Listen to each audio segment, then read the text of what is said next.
Bem-vindos ao canal Moi. Desejo a todos momentos agradáveis e relaxantes ao ouvir as histórias.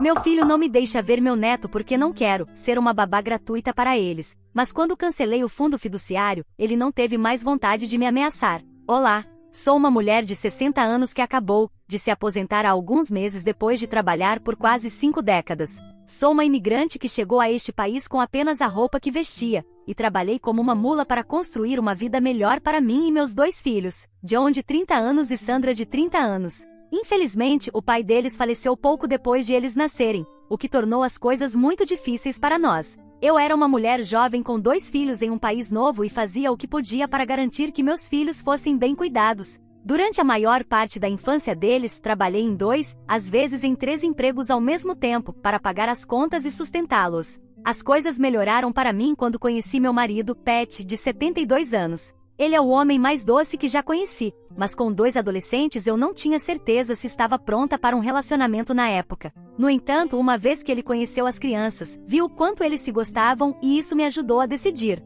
Namoramos por 1 ano e meio antes de decidirmos nos casar. Desde então, as coisas melhoraram muito para mim e meus filhos. Pat nunca quis ter filhos, mas assumiu o papel e cuidou de ambos como se fossem seu próprio sangue. Ele realmente é a luz da minha vida e não sei o que faria sem ele. Pat não era um homem rico, mas tinha um bom emprego e era inteligente com o dinheiro. Imediatamente ele começou a criar um fundo fiduciário para as 2 crianças, e ambos contribuímos com dinheiro todos os meses. Com o passar dos anos, ambos começamos a ganhar mais e pudemos acrescentar mais ao fundo. Além disso, Pat investiu o dinheiro do fundo para que rendesse uma boa quantidade de juros anualmente. A ideia era que eles não tocassem no capital, podendo acessar apenas os juros anuais ao completarem 28 anos. Isso funcionou bem, pois acabou sendo uma quantia razoável de dinheiro, não suficiente para viver, mas o bastante para lhes proporcionar maior conforto. Eu estava extremamente orgulhosa de poder proporcionar isso aos meus filhos. Recentemente, meu filho e sua esposa Ashley, de 31 anos, tiveram seu primeiro filho, um lindo menino.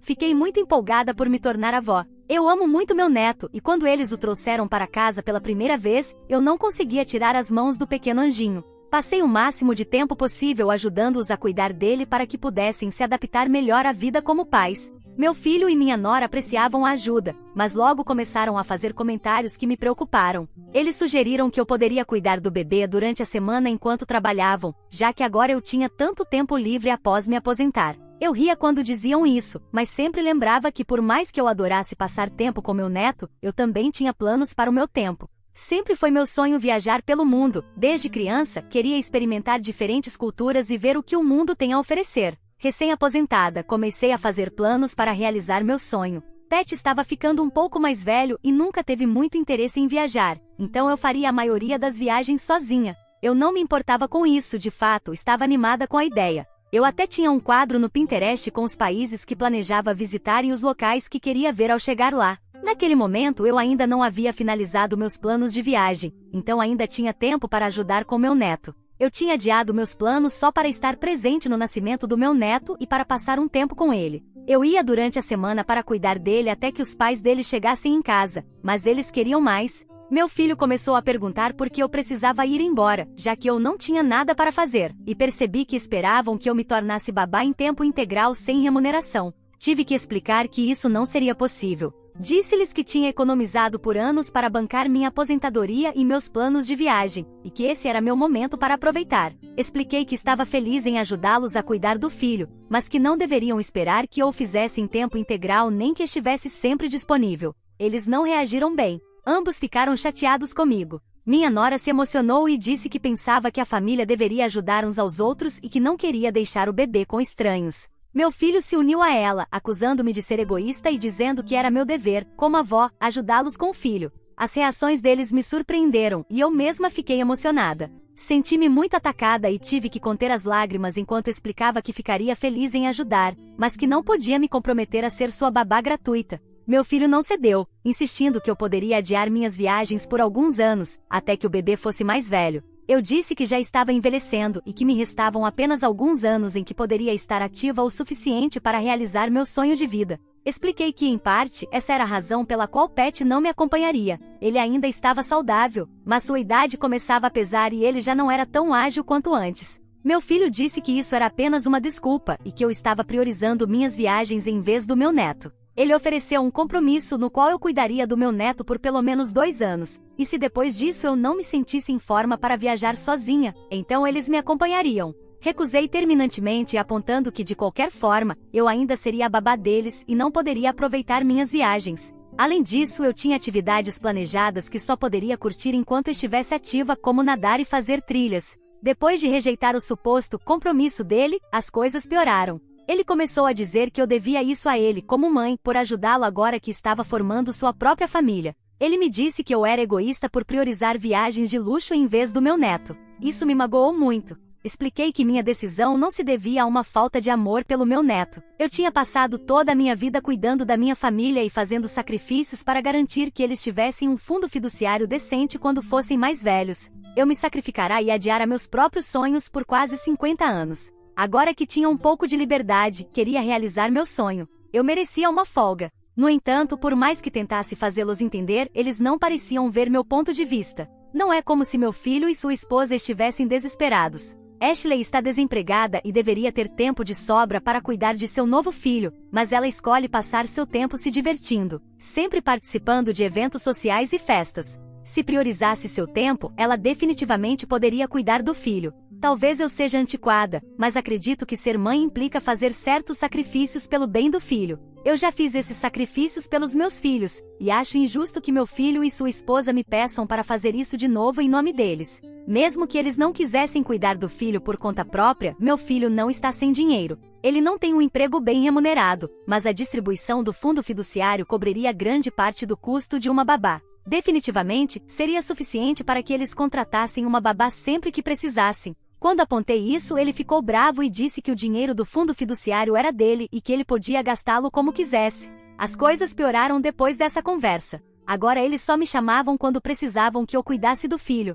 Toda vez que eu ia, eram frios comigo e só falavam o essencial. Às vezes, eu os ouvia fazendo comentários maldosos, a maioria vinda da minha nora. Eu não gostava do comportamento passivo-agressivo e das críticas, mas também queria passar tempo com meu neto. Um dia, Sandra me ligou e perguntou sobre a discussão que tive com o irmão. Ela disse que ele a havia chamado e dito que eu estava sendo irracional e egoísta, que eu deveria estar feliz em ajudá-lo, já que ele era meu filho, e que minhas viagens poderiam esperar. Foi horrível descobrir que meu filho estava me difamando para a irmã. Depois de explicar minha versão dos fatos, ela disse que entendia meu ponto de vista, mas que sentia que eu deveria renunciar pelo menos a 1 ano para ajudar a cuidar do filho dele. Ela me lembrou que eu sempre enfatizava a importância de cuidarmos uns dos outros, e agora eu não estava fazendo nada para ajudar meu filho. Isso me incomodou, porque eu esperava que minha filha entendesse minha posição. Ainda assim, não consigo acreditar que estão me transformando na vilã por querer me colocar em primeiro lugar pela primeira vez na minha vida adulta.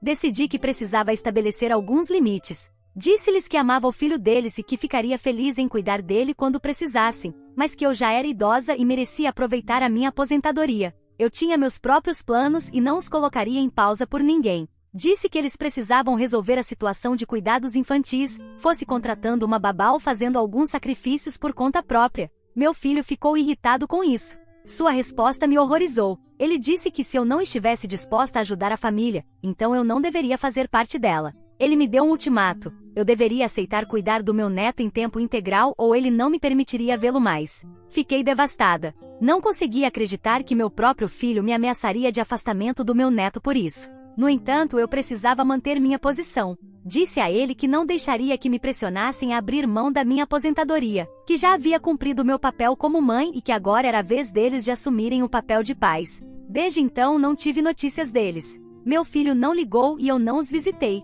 Pat está firmemente do meu lado, embora ache que eu deveria ter cedido só para manter a paz. Ele sempre foi mais tolerante com as crianças do que eu, e tive que explicar a ele que eu não poderia estabelecer um precedente de ceder sempre que John fizesse birra. Ele pareceu não estar totalmente convencido, mas me deixou lidar com a situação como achasse melhor. Passei meu tempo planejando a primeira das minhas viagens. Não foi tão gratificante quanto eu esperava, porque ainda me dói que meu filho prefira cortar o relacionamento em vez de respeitar os limites que estabeleci. Estou prestes a partir em alguns dias, mas está difícil me empolgar com a ideia de realizar meu sonho. Tentei ligar para meu filho para ver se poderia vê-los antes de ir, mas ele não atende minhas chamadas. Será que fui realmente a errada por dizer que não me mudaria para cuidar do meu neto? Atualização 1. Houve muitas opiniões divididas na minha última publicação. Algo que quero deixar claro é que nunca disse que não ajudaria a cuidar do bebê deles. Já tinha cuidado do meu neto várias vezes antes de termos nosso desentendimento. Como eu disse, eu o amo muito e aproveito o tempo que passo com ele. Meu problema era com os pais dele, que começaram a me fazer exigências sem considerar meus próprios desejos. Foi egoísta da parte do meu filho, e eu esperava algo melhor do homem que criei. Além disso, não acho que meu filho me deva algo só porque criei um fundo fiduciário para ele. Eles não estão entendendo o meu ponto. Apenas apontei que já tínhamos feito nossa parte para apoiá-lo como adulto. Se eu não pudesse dedicar tanto tempo quanto ele queria, o mínimo que ele poderia fazer era usar o dinheiro que providenciamos para suprir essa falta de tempo. Depois do nosso desentendimento, decidi focar na minha própria felicidade e nos planos com os quais sonhei por anos. Partiu meu coração não saber nada do meu próprio filho nem ver meu neto, mas eu sabia que não podia ceder ao ultimato dele. Ceder significaria abrir mão da minha liberdade tão duramente conquistada e dar ao meu filho e à esposa a ideia de que poderiam passar por cima de mim.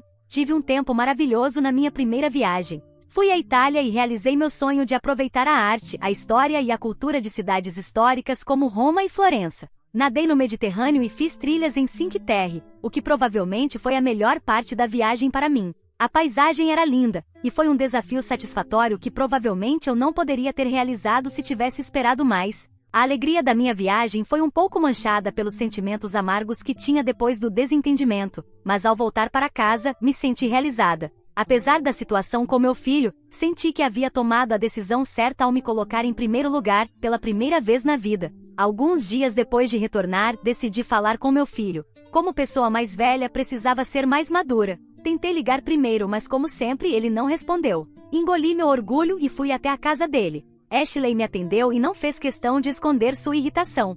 Ela ficou ali com os braços cruzados e disse: "Estamos ocupados." Depois acrescentou que poderíamos conversar se eu estivesse ali para cuidar do bebê. Sua frieza me pegou de surpresa, e comecei a me sentir irritada. Foi pior porque eu podia ouvir meu neto rindo dentro de casa. Tentei ser educada e disse a ela que não tinha notícias deles e queria saber como estava meu neto. John saiu e disse que não queriam saber de mim se eu não estivesse disposta a ajudá-los. Eu me cansei de tanta ingratidão e disse a eles que já os tinha ajudado. Ele apenas revirou os olhos e disse: "Lá vem você de novo com o fundo fiduciário." Ignorei isso e apontei que havíamos criado o fundo fiduciário para garantir que ele e Sandra estivessem bem cuidados. Lembrei-os de que não era uma obrigação e que a maioria dos filhos nunca recebe um fundo dos pais. Ashley bufou e disse: "Ah, por favor." Ela acrescentou que o fundo fiduciário não era nada especial porque não podiam viver dele. Eu estava começando a ficar zangada. John, e especialmente Ashley, estavam me faltando com respeito, e eu não estava disposta a tolerar mais. Disse a eles que o fundo fiduciário havia permitido que eles tivessem um estilo de vida mais confortável e que pudessem tomar decisões financeiras que não teriam podido tomar, sem ele, como contratar uma babá. De repente, John explodiu e gritou: "Chega de falar do fundo fiduciário. Você não tem o direito de nos dizer como gastá-lo, é meu dinheiro." Fiquei em silêncio, olhando para os dois. Até aquele momento, sempre havia considerado que o dinheiro nos fundos fiduciários pertencia aos meus filhos, mesmo antes de serem grandes o suficiente para acessá-lo. Não me importava com o dinheiro, eu tinha meus próprios fundos de aposentadoria. Só queria que meu filho respeitasse meus limites e cuidasse da questão da babá de forma responsável. Dei a ele mais chances do que ele merecia, e por isso fui desrespeitada e gritaram comigo. Eu não ia suportar mais. Disse a eles: "Na verdade, não é. É um fundo fiduciário revogável, e eu sou a curadora." Ambos congelaram e me olharam. John me perguntou o que isso significava, e de repente ele já não parecia tão confiante como alguns segundos antes. Expliquei que significava que eu poderia cancelar o fundo fiduciário a qualquer momento, e que era exatamente o que eu faria. Tenho certeza de que ambos ficaram pálidos. John só disse: "Você não pode fazer isso." Não respondi a isso, apenas disse que havia tentado ser generosa, mas que eles me faltaram com respeito e se aproveitaram da minha bondade. Se não podiam apreciar os sacrifícios que eu já havia feito, então não mereciam se beneficiar deles. Voltei para o carro sem dizer mais uma palavra. Quando cheguei em casa, tinha várias chamadas perdidas deles. Se o fundo fiduciário era tão insignificante, por que estavam tão ansiosos para defendê-lo? Contei a Pat o que queria fazer e, embora ele não tivesse certeza, expliquei que era necessário. E ele me deixou lidar com a situação como eu achasse melhor. Mais uma vez, falei com o advogado de Pat e revogamos o fundo fiduciário. Liguei para John para informá-lo do que eu tinha feito e, como esperado, ele ficou furioso.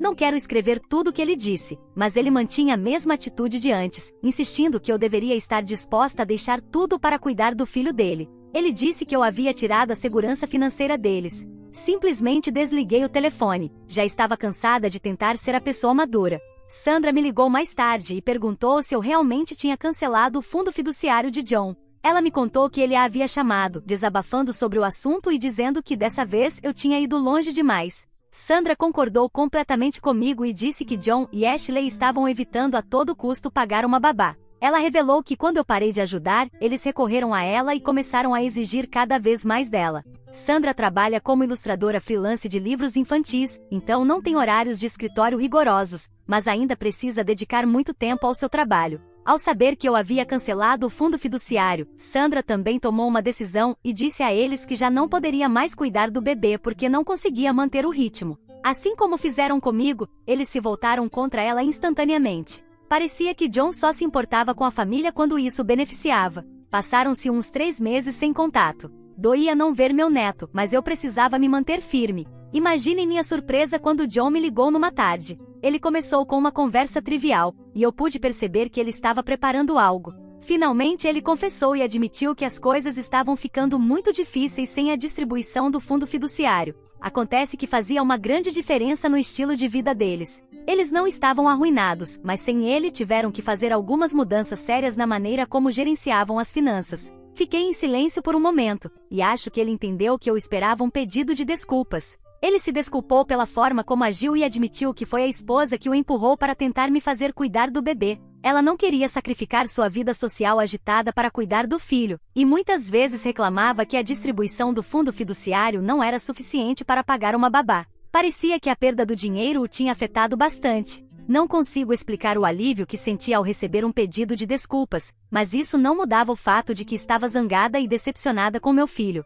Tudo o que disse foi: não vou restabelecer o seu fundo fiduciário. Ele ficou em silêncio por um tempo, depois perguntou se eu gostaria de ver meu neto. Aproveitei a oportunidade, e ele o trouxe no dia seguinte. Me senti vitoriosa ao finalmente ver meu neto depois de tanto tempo. Acho que meu filho percebeu que eu estava de bom humor, porque aproveitou para perguntar sobre o fundo fiduciário novamente. Apontei que ele havia sido horrível comigo e com a irmã, e que eu não ia simplesmente dar dinheiro a ele porque ele fez o mínimo. Deixei claro que apreciava esse passo que ele tinha dado, mas que levaria tempo para que as feridas cicatrizassem. Ele parecia decepcionado, mas assentiu. Já se passaram 3 meses desde então, e eu tenho visitado meu neto várias vezes para cuidar dele. Mas meu filho e a esposa não mencionaram que eu devesse me mudar novamente. De fato, pelo que tenho visto, parece que Ashley assumiu melhor as responsabilidades como mãe. Ela sai muito menos e passa mais tempo em casa com o filho. A mudança no comportamento dela me emocionou sinceramente. Há alguns dias, quando eu estava prestes a sair depois de cuidar do meu neto,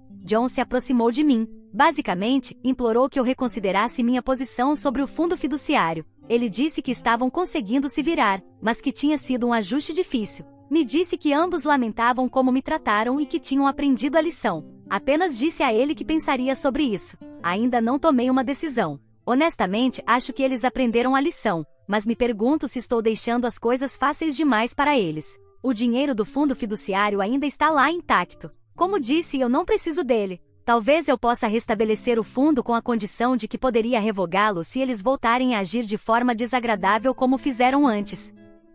Atualização 2. Estive pensando nestes últimos 2 meses, mas também tomei uma atitude, por isso estou de volta ao Reddit depois de colocar em prática uma ideia que me sugeriram. Então quero agradecer a quem deu a sugestão, pois tem sido a melhor solução, pelo menos para mim e para o futuro do meu neto. Em vez de restabelecer o fundo fiduciário para o meu filho, que claramente não o valorizou no passado, decidi colocá-lo em nome do meu neto. Assim, quando ele crescer, terá acesso a esse dinheiro para estudar, abrir um negócio ou qualquer coisa que precisar. Até então, o fundo continuará gerando juros e crescendo, assegurando um futuro onde ele não dependa das decisões impulsivas dos pais. A mudança foi uma espécie de solução blindada que discuti com meu advogado. Por um lado, meu neto será o único beneficiário quando tiver acesso ao fundo, e por outro, os pais não poderão tocar nele diretamente. Claro, eles poderiam tentar convencê-lo a ceder-lhes uma parte quando ele crescer, mas previmos mecanismos para evitar isso. Por agora, eu continuo sendo a curadora principal, juntamente com meu advogado e a tia do meu neto, minha filha, que também aceitou ser parte. Assim, garantimos que o dinheiro será destinado exclusivamente ao bem-estar do meu neto e não do meu filho. Foi uma decisão difícil porque uma parte de mim quer acreditar na mudança de John, mas a realidade é que ele teve sua oportunidade e não a aproveitou. Antevejo que alguns nos comentários poderão me culpar, como já fizeram antes, por ter tirado o dinheiro do meu filho, mas o fato é que ele teve sua chance e desperdiçou. O comportamento passado dele e a maneira como geriu nossa relação demonstraram que ele via o fundo mais como um direito do que como uma ajuda. A verdade é que não me importo se alguns me veem como a vilã nesta história. Suponho que haverá quem se identifique com ele, já que se sentem com direito ao dinheiro de outras pessoas. Mas no fim, não se trata de vingança nem de punição. Trata-se de cada pessoa valorizar e administrar as oportunidades que recebe. Até agora não contei nada a John. Estou esperando o momento certo para ter uma conversa aberta e direta sobre essa mudança, que espero seja em breve, quando eu for visitar meu neto. Será uma conversa difícil, eu sei, mas necessária para deixar tudo claro. Meu marido Pat tem sido meu maior apoio nessa decisão. Como sempre, sua perspectiva calma e compassiva me ajuda a manter o foco. Ele também vê a vantagem de colocar o fundo em nome do nosso neto, assegurando que ele terá o necessário para um bom futuro, sem depender de ninguém. Pat sempre foi alguém que zela pelo bem-estar de todos, e sou grata pelo apoio dele. Para os que perguntaram sobre o fundo da minha filha, ela sempre foi muito responsável com o dela desde o começo. Nunca o usou para gastos frívolos e só retirou uma parte para o pagamento inicial de sua casa, o que foi uma forma adequada de aproveitá-lo. Esse era exatamente o propósito do fundo, dar aos meus filhos uma base para uma vida mais confortável. Além disso, ela tem sido muito disciplinada e tem pago a hipoteca com seu próprio trabalho, deixando o fundo para emergências em vez de depender dele. É uma garota inteligente e centrada e me enche de orgulho. Agora só me resta falar com John e ver a reação dele. Honestamente, não sei como ele vai reagir, mas estou preparada para o que vier. Prometo voltar e contar como foi tudo depois de termos essa conversa e saber qual será a resposta dele sobre essa nova disposição do fundo. Atualização 3. Muitos vão se surpreender, e a verdade é que eu também estou surpresa. Não recebi de John a resposta que esperava. Há 2 semanas conversei com ele sobre o fundo, e aqui está tudo o que aconteceu naquela conversa. Para ser sincera, esperava que ele se irritasse e que houvesse uma confrontação. Estava preparada para uma discussão intensa, até mesmo para que ele me dissesse que eu não poderia mais ver meu neto. Mas, surpreendentemente, ele aceitou bem demais. Só ele poderia descrever minha expressão naquele momento, quando expliquei que o fundo agora estava em nome do filho dele. Ele simplesmente assentiu e disse que entendia e achava que era o correto. Foi uma resposta que eu nunca teria antecipado. Ainda estava em estado de choque quando John acrescentou algo que me deixou sem palavras. Ele me contou que deu um ultimato à esposa, ou ela se comprometia a cuidar do filho deles ou buscava um emprego para ajudar a pagar uma babá. Segundo ele, no começo ela não levou a sério a advertência. Mas quando ele disse que o divórcio poderia ser uma possibilidade se ela não assumisse alguma responsabilidade, ela mudou de atitude. Pouco depois, ela conseguiu um emprego e começou a contribuir. Não vou mentir, ainda mantenho certa cautela. Entendo que essas mudanças podem ser temporárias, talvez apenas uma fachada, e estou preparada para observar com cuidado. Mas o fundo agora está oficialmente em nome do meu neto, e deixei claro que não voltará ao controle de John. Embora eu queira pensar que isso é uma nova fase de maturidade para ele, vou garantir que o aprendizado seja firme. Por enquanto, estou satisfeita com a forma como as coisas estão se desenrolando. O tempo dirá se essa mudança é genuína ou apenas uma estratégia. O que você achou dessa história? Fique à vontade para deixar seu comentário para que o Moi saiba. Agora, vamos juntos para a próxima história. História 2. Depois que perdi o emprego, minha esposa me chamou de fracassado e apresentou seu novo parceiro rico na minha festa de aniversário, mas ele era um vigarista que a deixou na falência. Olá a todos. Preciso compartilhar o que aconteceu, pois ainda não consigo acreditar que está em minha vida. No momento, estou casado com George há 7 anos, e até recentemente, pensava que tínhamos um bom casamento. Nós nos conhecemos quando eu trabalhava como gerente de vendas na Oak and Pine Furniture, uma das maiores lojas de móveis da nossa cidade. Georgia veio procurar móveis para um de seus imóveis e nos demos muito bem. Ela era ambiciosa e determinada, o que eu admirava nela. Ela trabalhava como corretora de imóveis em uma das principais agências da cidade e sempre estava entre os melhores desempenhos da empresa. Namoramos por 1 ano, durante o qual nunca tivemos grandes problemas. Claro, às vezes ela podia ser um pouco materialista, mas eu não me importava, pois ela trabalhava duro para ganhar seu dinheiro. Depois de 1 ano, eu a pedi em casamento, e nos casamos 6 meses depois. Os primeiros 5 anos de nosso casamento foram bem tranquilos, ambos trabalhávamos muito, fazíamos ótimas viagens e estávamos economizando para comprar a casa dos nossos sonhos. Os pais de Georgia, Tom e Linda, me tratavam como um filho, e meus pais absolutamente adoravam Georgia, especialmente minha mãe, que sempre dizia como eu tinha sorte de encontrar uma esposa tão trabalhadora. Tudo mudou há 2 anos, quando a Oak and Pine foi comprada por uma empresa maior. Eles começaram a demitir imediatamente, e, apesar dos meus 10 anos de serviço, fui dispensado junto com muitos outros. Recebi um pacote de rescisão razoável e seguro-desemprego, mas Georgia começou a agir de maneira estranha quase imediatamente. Ela deixava revistas de imóveis abertas em anúncios de emprego, me enviava links para vagas que exigiam realocação e fazia comentários sobre como os maridos de suas amigas nunca ficavam desempregados.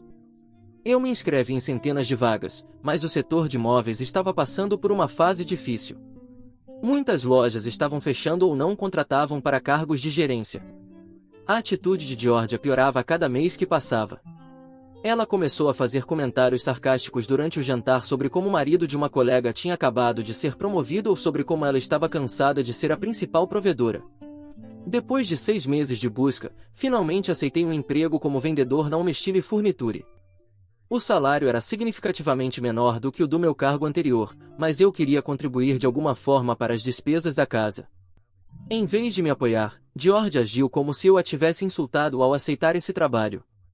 Ela me disse que eu estava me contentando com menos e que isso refletia mal na imagem dela como uma corretora de imóveis de sucesso, ter um marido que trabalhava apenas como vendedor. As coisas ficaram realmente tensas depois disso. Georgia começou a trabalhar até tarde, faltava aos nossos jantares semanais e passava mais tempo com os amigos do trabalho do que comigo. Quando tentei falar com ela sobre isso, ela disse que eu estava sendo inseguro por causa do meu fracasso na carreira e até sugeriu que eu procurasse um terapeuta para lidar com minha incapacidade de manter nosso estilo de vida. No mês passado, a atitude de Georgia mudou de repente. Ela começou a agir de maneira carinhosa de novo, como nos primeiros dias de nosso casamento. Perguntava sobre o meu dia, ocasionalmente cozinhava o jantar, o que não fazia há meses, e até sugeriu organizar uma grande festa de aniversário para mim.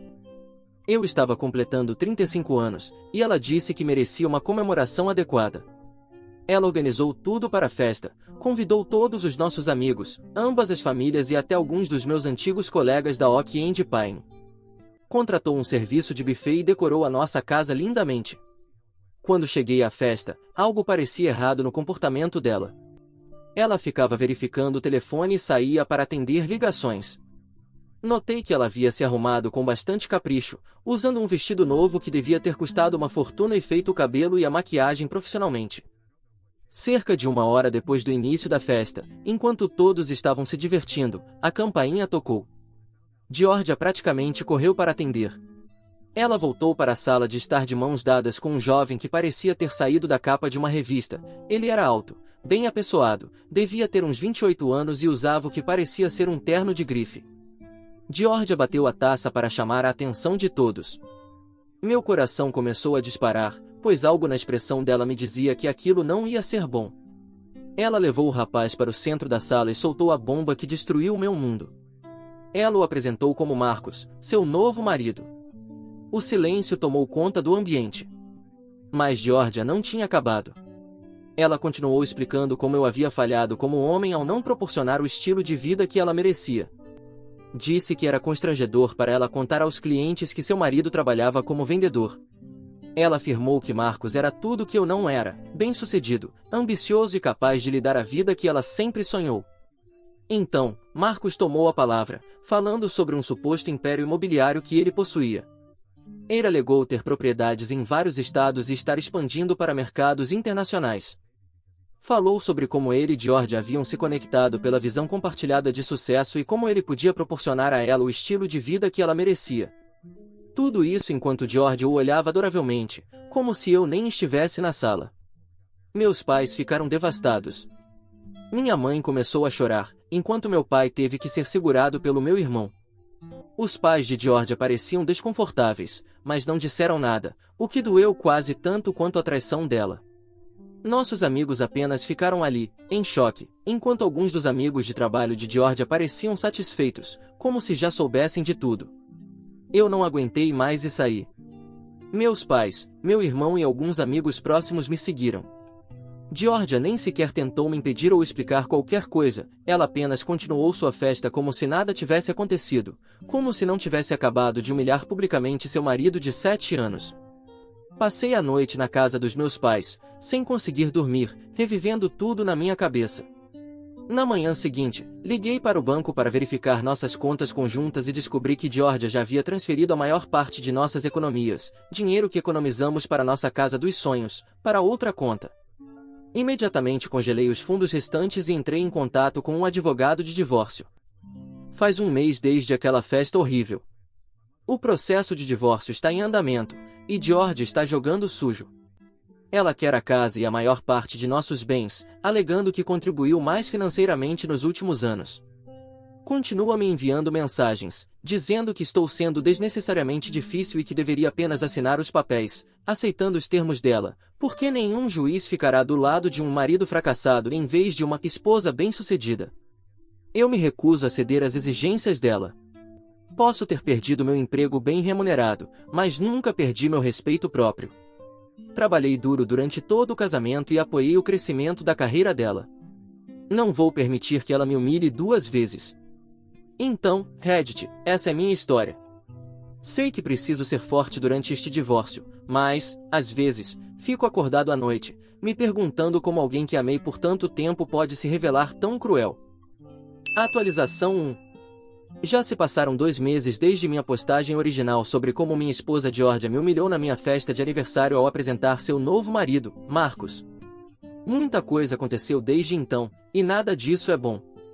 Depois que minha postagem se tornou viral, recebi centenas de mensagens de pessoas compartilhando histórias semelhantes sobre golpistas que miram agentes imobiliários de sucesso. Isso me fez pensar, meu amigo Tom, que trabalha no setor imobiliário há 15 anos e conhece praticamente todos no mercado imobiliário da nossa cidade, nunca tinha ouvido falar de Marcos ou de seu suposto império imobiliário. Quando mencionei isso ao meu advogado de divórcio, ela sugeriu contratar um investigador particular para investigar o passado de Marcos. O detetive retornou com informações que me deixaram gelado. Marcos não é apenas um destruidor de lares, ele é um estelionatário condenado, que cumpriu 3 anos de prisão em Nevada por aplicar golpes de investimento. Seu verdadeiro nome nem é Marcos, é Michael Peterson, e ele vem usando vários pseudonimos para enganar mulheres ricas, principalmente agentes imobiliárias bem-sucedidas. O detetive encontrou pelo menos outras 5 vítimas em diferentes estados. O método dele era sempre o mesmo, ele identificava mulheres bem-sucedidas no setor imobiliário, estudava suas redes sociais para saber mais sobre seus interesses e aspirações, e então acidentalmente as encontrava em eventos do setor ou restaurantes sofisticados. Ele se fazia passar por um desenvolvedor imobiliário de sucesso, mostrava documentos falsos de projetos inexistentes e eventualmente as convencia a investir em seus empreendimentos fraudulentos. Mas as coisas pioraram. Marcos ainda é legalmente casado com 2 outras mulheres em estados diferentes. Ambas as uniões seguiram o mesmo padrão, ele as encantava, convencia-as a investir suas economias em seus projetos falsos e depois desaparecia com o dinheiro delas. Uma mulher perdeu toda a sua aposentadoria, um total de $300 mil. Outra teve que declarar falência depois que Marcos esgotou todos os seus cartões de crédito e pegou empréstimos em seu nome. Imediatamente, enviei essas informações ao advogado de Georgia, junto com relatórios policiais e documentos judiciais de suas condenações anteriores. A resposta de Georgia? Ela me chamou de patético e me acusou de inventar provas porque estava com inveja do sucesso de Marcos.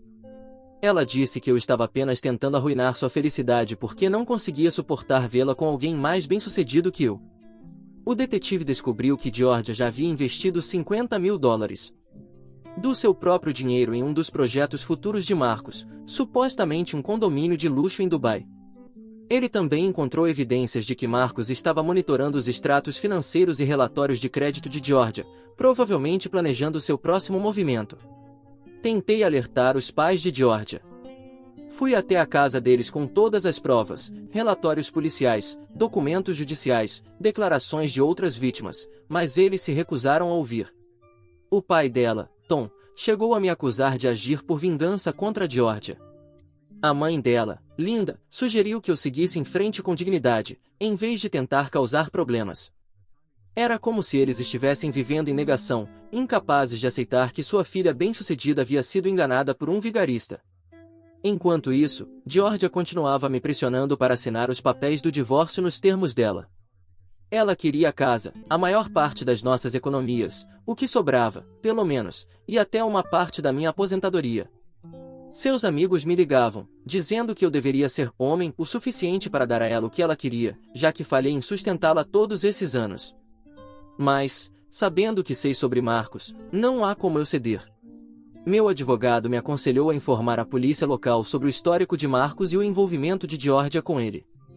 Eles começaram a investigar, mas disseram que estavam de mãos atadas, pois tecnicamente Georgia havia dado a ele acesso às suas contas voluntariamente.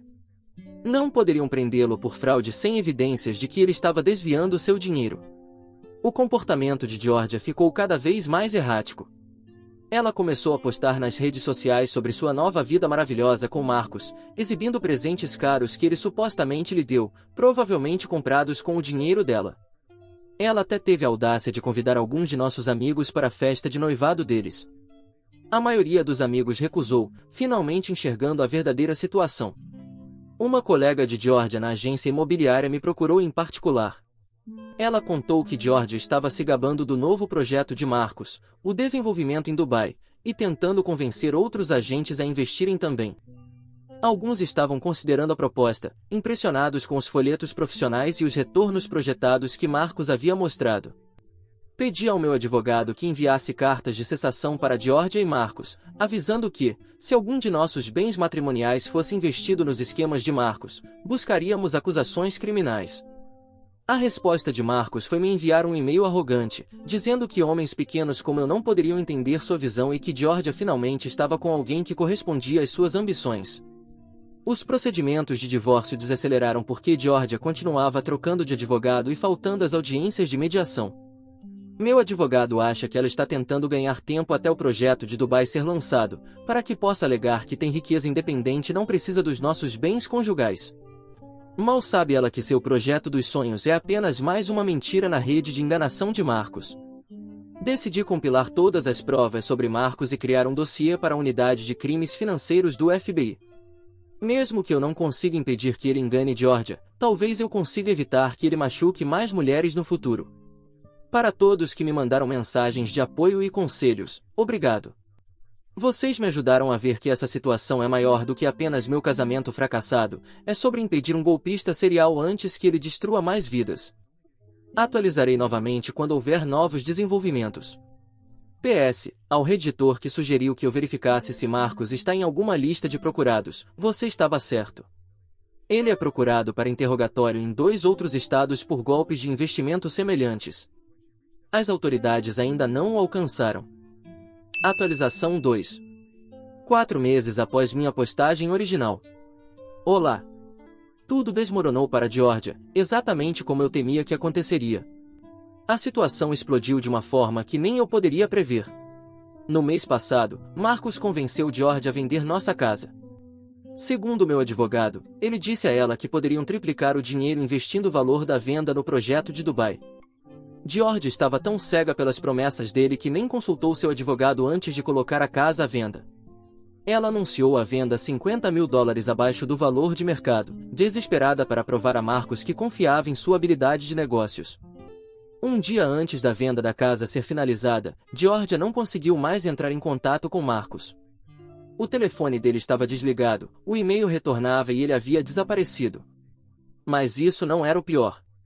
Georgia descobriu que suas contas bancárias estavam completamente zeradas, quase $200.000 no total. Seus cartões de crédito estavam esgotados, com cobranças de lojas de luxo em várias cidades. Ele até fez 3 empréstimos pessoais no valor de $150.000 em nome de Georgia usando documentos falsificados. A agência imobiliária de Georgia a chamou para uma reunião, onde descobriram que Marcos a havia convencido a emitir cheques de sua conta comercial para fins de investimento. O valor total foi próximo a $75.000. A agência suspendeu a licença dela, pendente de uma investigação. Quando Georgia finalmente fez um boletim de ocorrência, as autoridades descobriram que Marcos havia usado o relacionamento com ela para ter acesso ao banco de dados de clientes dela. Ele se aproximou de vários de seus clientes ricos com seus esquemas de investimento, e 2 clientes já haviam investido quantias significativas. A agência agora enfrenta potenciais processos desses clientes. A investigação policial revelou que Marcos estava morando em um hotel barato nos arredores da cidade, e não no luxuoso apartamento que afirmava possuir. Ele estava usando os cartões de crédito de Georgia para manter sua aparência luxuosa, ternos de grife, aluguel de carros de luxo, contas em restaurantes caros. Os policiais encontraram recibos mostrando que ele havia enviado itens caros para endereços em vários países, provavelmente para vendê-los. Finalmente, os pais de Georgia perceberam a gravidade do erro ao não me escutarem. O pai dela me ligou, chorando, pedindo que eu ajudasse Georgia financeiramente, pois ela ainda era tecnicamente minha esposa. Lembrei a ele de como ele havia me acusado de fabricar provas contra Marcos quando tentei alertá-los. Ele desligou sem responder. O golpe final veio quando o Departamento Federal de Investigação entrou em contato com Georgia. Eles estavam monitorando Marcos há meses. Descobriram que ele havia aplicado golpes semelhantes em 7 estados, não apenas em 3, como pensamos inicialmente. A fraude total de Marcos era estimada em mais de 2 milhões de dólares. Encontraram evidências de que ele trabalhava com uma rede criminosa maior, especializada em fraudes imobiliárias. Georgia tentou me contatar várias vezes, primeiro por mensagens, depois por e-mails, finalmente, por meio de amigos em comum. Ela alegou que nunca quis me machucar, que Marcos a manipulou, explorando suas inseguranças em relação à nossa situação financeira. Ela disse que se arrependia de tudo e que desejava ter me escutado. Bloqueei seu número e pedi aos nossos amigos que não me falassem mais sobre ela. Os pais dela continuaram ligando, dizendo que eu deveria ajudá-la, pois ela ainda era minha esposa e estava passando por um momento difícil. Lembrei a eles de como ignoraram meus alertas e ficaram ao lado dela quando ela me humilhou na minha festa de aniversário. O divórcio foi finalizado na semana passada.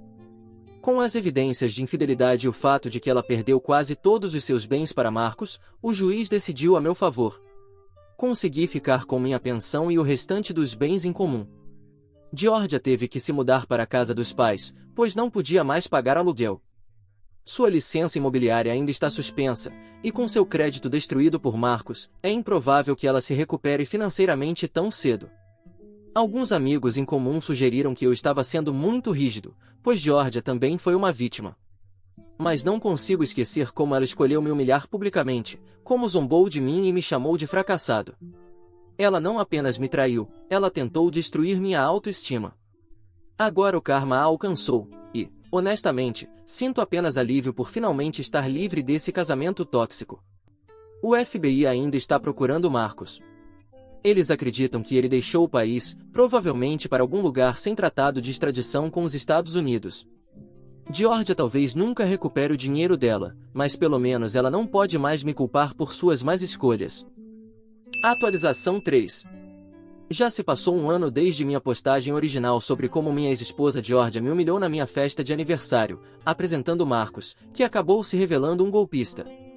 Estou escrevendo esta atualização final para encerrar esse capítulo da minha vida e compartilhar como as coisas mudaram. Minha vida deu uma virada completa para melhor.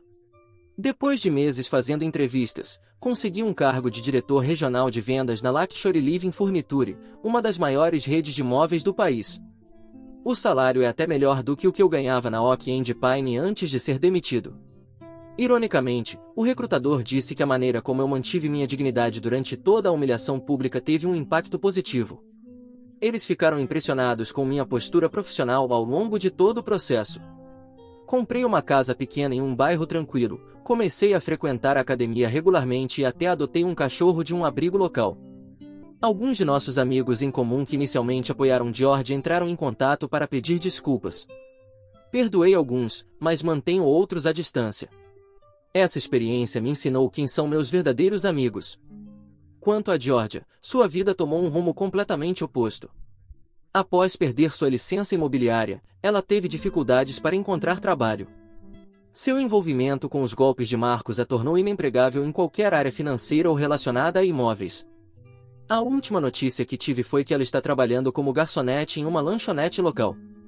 Os pais dela tiveram que refinanciar a casa para ajudá-la a pagar os empréstimos que Marcos fez em nome dela.